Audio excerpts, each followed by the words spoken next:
Bem-vindos a mais um Papo do Alto, que esperamos que seja uma palavra vinda do trono de Deus para as nossas vidas. Aqui é a pastora Luísio, esperando que Deus nos abençoe de uma maneira maravilhosa neste dia. Uma das expressões bíblicas para a bênção em nossas vidas é céus abertos. A pergunta é: o que seriam céus abertos? Normalmente a imagem que temos de um céu aberto é um céu ensolarado, onde as nuvens foram afastadas e o firmamento se mostra todo azul. A palavra do Senhor nos diz que os céus se abriram quando Jesus, tendo sido batizado, saía das águas e ouviu-se dos céus uma voz que dizia: "Este é o meu Filho amado, em quem me comprazo." Mais uma vez eu pergunto: o que seriam estes céus abertos? Uma das formas de entendermos o que uma coisa é pelo antônimo, por aquilo que ela não é. A Bíblia diz: se eu fechar os céus de maneira que não chova, se o meu povo que se chama pelo meu nome se humilhar e orar e se converter dos seus maus caminhos, eu ouvirei a sua oração e eu sararei a sua terra. Ora, se céus fechados são céus sem chuva, permita-me dizer que céus abertos são céus com chuva. De maneira que a ideia que temos de céu aberto agora muda-se, eu diria que radicalmente, de um dia ensolarado para um dia chuvoso. Pois realmente, para o agricultor, a bênção não está meramente em haver sol, mas sim em haver chuva. A Bíblia nos diz que aquele que planta, que aquele que semeia, o agricultor, ele espera ansiosamente pelas primeiras e pelas últimas chuvas. As primeiras chuvas determinam o momento de se semear. As últimas chuvas determinam o momento de se colher. Então, as chuvas são essenciais, elas são bênção, tanto para o ato de semear, quanto para o ato de colher.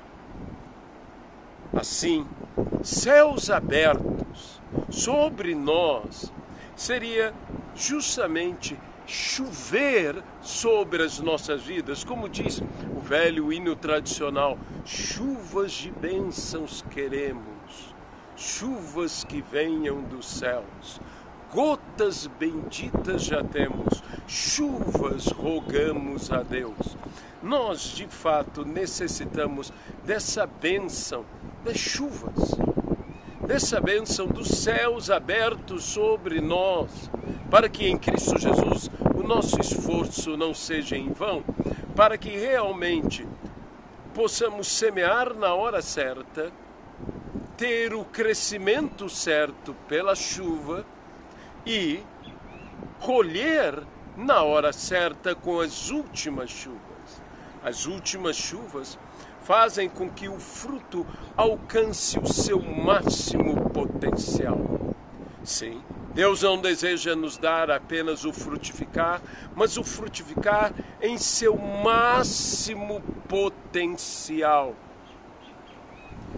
Por vezes, outra expressão que se utiliza, ligada muito à ideia de céus abertos, é a nuvem do Senhor.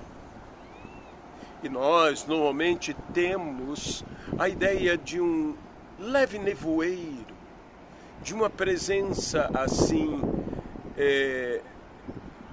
quase que eu diria poética, de olhar aquela nuvem branca. No entanto, a Bíblia fala da escuridade ou da escuridão, da nuvem de glória do Senhor. Não apenas no brilho, mas a escuridão da nuvem. Deixe-me dizer algo que digo eu, não o Senhor, como assim nos referia Paulo, sobre a caminhada do povo de Israel, quando de dia, no calor do dia, no deserto, uma nuvem os cobria. À noite, quando havia o frio no deserto, uma coluna de fogo os cobria, de modo que eram aquecidos e iluminados à noite e tinham sombra refrescante durante o dia. Essa nuvem era uma nuvem de glória, e eu particularmente não imagino apenas uma nuvem clarinha acima deles, mas uma nuvem escura, densa, acima deles. Ou seja, eu imagino, imaginação minha, se isto era, todos aqueles que olhassem viriam um povo estranho no deserto, porque aonde eles estavam havia como a iminência de uma chuva, porque havia uma nuvem escura sobre a cabeça deles, como a qualquer instante choveria no deserto. Ora, a Bíblia diz que o homem bom, o homem justo, caminhando pelo deserto, de bênçãos cobre a primeira chuva. Quando o Senhor está a nos guiar, Ele está a demonstrar a todos que Ele abrirá os céus, mesmo nos desertos. Haverá a iminência, a evidência da nuvem do Senhor sobre nós. Se à noite Ele nos aquece e não permite que as trevas dominem, mas que haja luz, de dia Ele nos refresca. Ele nos dá a sua sombra. E debaixo da sua sombra estamos protegidos, como diz o Salmo, no esconderijo e na sombra do Onipotente. Que Deus possa abençoá-los, que Ele possa encher nossas vidas cada vez mais com a sua infinita bênção, e aonde quer que estejamos, possa o Senhor trazer as boas chuvas. Quando Elias orou, já depois de grande seca, aquela terra que Deus havia dito ao povo que era terra que mana leite e mel, ainda era terra boa, só que agora era terra seca. Porém, depois da oração, houve chuva e a terra voltou a ser terra boa, terra que mana leite e mel.